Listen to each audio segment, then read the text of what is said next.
It's good to be back in Portland. I remember the salmon in the city. I saw Mike Houck out here. It's been a long time. I was the glamour shot in jury, as you can tell. Therefore, lost my bags again, so I'm not dressed to my normal sartorial standards. Well, let's face it, integrating habitats is pretty damn hard. To start with, impervious cover is hard. Restoration is hard. In fact, I was reminded during this design competition the closing lines of one of my favorite American poets, Wendell Berry, who in his poem Restoration said, "This is not a paradisal dream, its hardship is its possibility." And that was really the theme of this competition. There was no plug and chug. There was no one-off solution. There was no slogan or acronym that really helped the salmon out. The job is hard, and we were really impressed by the degree to which the entries went at it. And as we went through everything, it seemed there were four perspectives that made an enormous difference. The first was the folks that thought from the roof to the stream. The second were the folks that envisioned from the stream to the roof. The third were the people that came together under the same roof.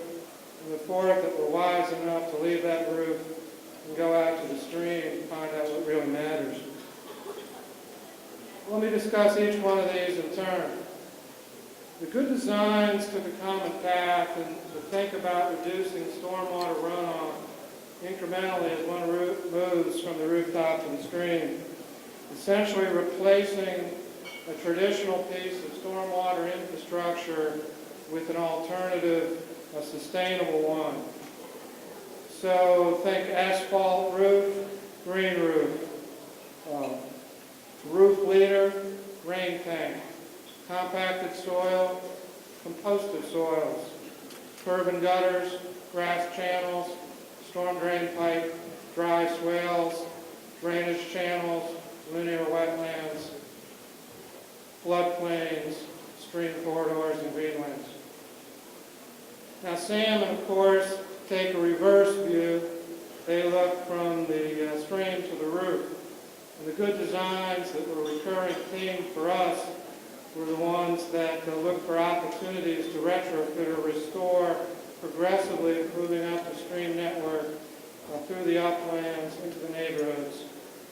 And so again, going from the stream network, looking for fish barriers to remove in the streams, potential for spawning and stream repairs, zero order streams, possibility of daylight streams have been gone for generations. Corridors, reforestation and retrofitting, moving up into the neighborhood to practice stewardship and provide that engagement to get the residents of Portland to care. So keep moving upstream inexorably, much as salmon do, into the uplands. And those were the really cool designs. And the third theme was good designs all shared the fact that they collaborated a lot of people on the same rooftop. No one can do this kind of work alone. The architect can't, the engineer can't, planners sure as hell can't. Scientists, everyone has to get together, and those entries that showed the wide collaboration really proved it to us. And I think it was the singular intent of this design competition to force that collaboration to take place. In that sense, I thought it was a spectacular success. However, I would say to you in this room that that's not a one-off competition. It's time to extend that degree of collaboration in our daily work on every project, on every restoration watershed plan that we do on a daily basis. So remember, let's share the room together.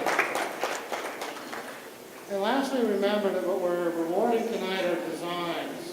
And designs are wonderful things. They're intentions, but they're not reality. So as these are translated to reality in our communities, remember that we're performing a series of landscape experiments. And it's our job as a profession, whether we're in the private or the public sector, to to go out and measure and observe what has worked and what has not worked, that we can contribute to the practice, the watershed protection, and be more sustainable. And I just want to again thank the host committee, everyone else, the entries. They did a fine job, and thank all of you for coming out tonight. Ladies and gentlemen, it has been a pleasure and an honor to be on this jury. This is a competition, and I'm coming from a cultural background where architectural work is mostly done through competitions. So I know how much work it is to prepare something. This was a competition where I think the quality of the work, in average, was very good. There were some, like in all competitions, some outstanding, fantastic work, and some very good work. What is always a challenge, but it's also a good preparation for us, for the jury, or a good help to judge the work, is that architects or designers or students in this case have to compress their ideas and work to 2 pages, 2 panels. So it's compressed. They have restricted place. They don't have time and place to waste. So it is really condensed to the ideas, to the essence of the design of the work. It was, as it was mentioned before, for me very interesting to work together with specialists from all different fields. So it was architects, water specialists, landscape, many different fields, a developer.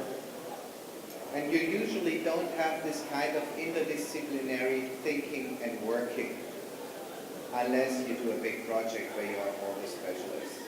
So I'm very grateful for the opportunity to have been working together with all these people here, and also for the fantastic preparation of this competition, and last but not least, for the great work that has been submitted. Thank you.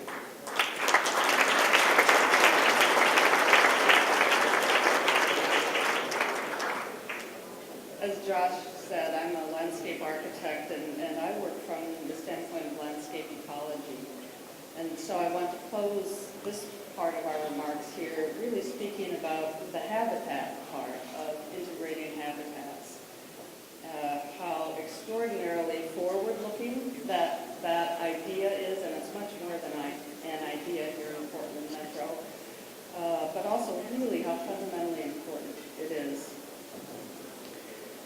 We looked, essentially, this idea of habitats, which I think is very important from the standpoint of maintaining biodiversity on the planet in the face of climate change.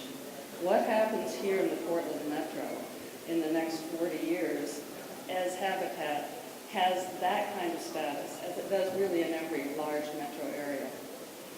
What happens here can only happen in an effective way if, to repeat the theme that each of us touched on as we had this important discussion in the jury, can only happen if the design disciplines, engineering, as well as engineering and real estate development, do learn how to collaborate. We had many magnificent entries, and you'll see many of the winners were student teams.